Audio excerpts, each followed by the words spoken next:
हमारी आने वाली पीढ़ियां कमजोर पैदा न हो, इसलिए भी हमें गांव-गांव किसानों को समझाना होगा कि यूरिया का उपयोग कम करें। यूरिया के कारण बहुत बड़े संकट आ रहे हैं। यूरिया से हमारी मिट्टी, हमारे जल, उस पर बहुत विपरीत असर होता है। और इसलिए पल्लवी जी, आप जैसे प्रधान गांव वालों को समझाए कि भाई अब गांव में पहले अगर 10 थैली आता था यूरिया तो अब 5 थैली आएगा, पहले 100 थैली आता था तो 50 थैली आएगा, हम आधा कर देंगे। आप देखिए पैसा भी बचेगा और ये हमारी धरती माता भी बचेगी। तो मैं चाहूंगा कि जब पंजाब के किसानों से बात हो रही है और पल्लवी जैसे प्रधान से बात हो रही है तो मुझे पक्का विश्वास है कि आप ये काम करोगी और मेरी तरफ से आपको बहुत बधाई, बहुत शुभकामनाएं। आइए हम महाराष्ट्र चलते हैं। भोले भाले किसान अधिक उत्पादन के लालच में फंसकर रासायनिक खाद व कीटनाशकों का प्रयोग करने लगे। बैलों की जगह ट्रैक्टर से जुताई होने लगी। शुरुआत में कम रासायनिक खादों के प्रयोग से अधिक उत्पादन हुआ। धीरे धीरे रासायनिक खादों के प्रयोग के कारण भूमि की उर्वरा शक्ति क्षीण होने लगी, जिसकी वजह से उत्पादन घटने लगा तथा फसलें कमजोर होने लगी। फसलों के कमजोर होने के कारण उनमें रोग व कीट लगने लगे। रोग व कीटों से फसल की सुरक्षा के लिए और अधिक कीटनाशकों का प्रयोग होने लगा। एक तरफ ज्यादा उत्पादन के लिए अधिक रासायनिक खादों का प्रयोग होने लगा, वहीं दूसरी तरफ फसलों को रोग व कीटों से बचाने के लिए अधिक विषाक्त कीटनाशकों का प्रयोग बढ़ गया, जिसके कारण उत्पादन लागत बढ़ी और किसान को लाभ कम होने लगा, बल्कि छोटे किसान कर्ज में डूबने लगे। धीरे धीरे भूमि की उर्वरा शक्ति क्षीण होने से भूमि बंजर होने लगी। रासायनिक खाद व कीटनाशकों के कारण खाद्यान्न भी विषाक्त हो गए तथा जलवायु भी प्रदूषित हो गई, जिसके कारण मानव, पशु पक्षियों के स्वास्थ्य पर प्रतिकूल प्रभाव पड़ा, जिसका परिणाम आपके सामने है।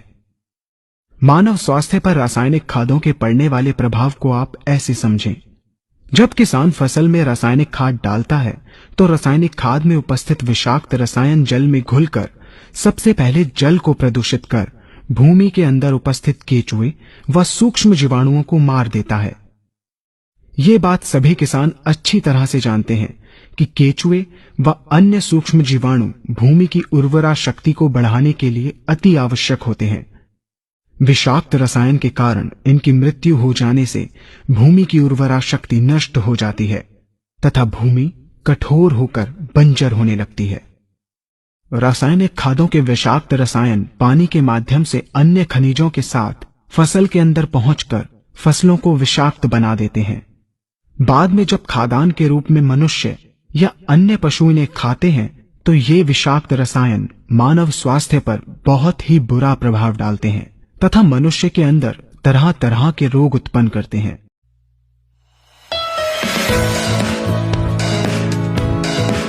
मिट्टी का कर्ज चुकाना है,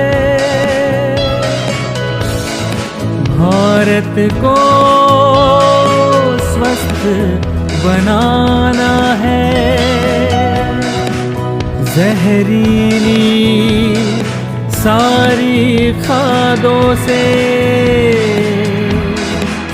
इस देश को हमें बचाना है।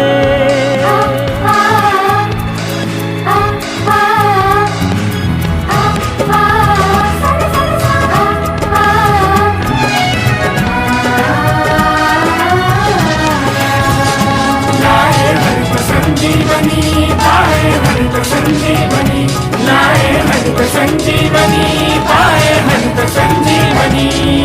ओ हो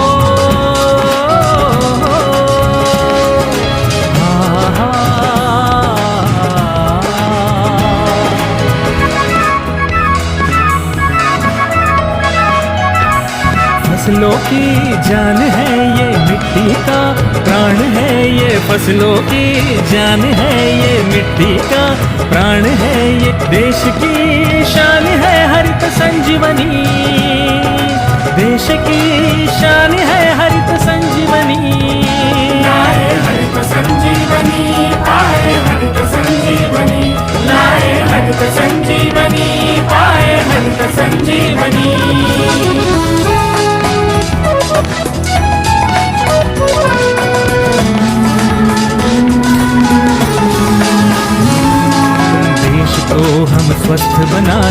हरित संजीवनी अपनाए, देश को हम स्वस्थ बनाए, हरित संजीवनी अपनाए। जैविक जीवन की ये शैली दुनिया को दिखलाए, जैविक जीवन की ये शैली दुनिया को दिखलाए। लाए हरित संजीवनी, पाए हरित संजीवनी, लाए हरित संजीवनी, पाए हरित संजीवनी।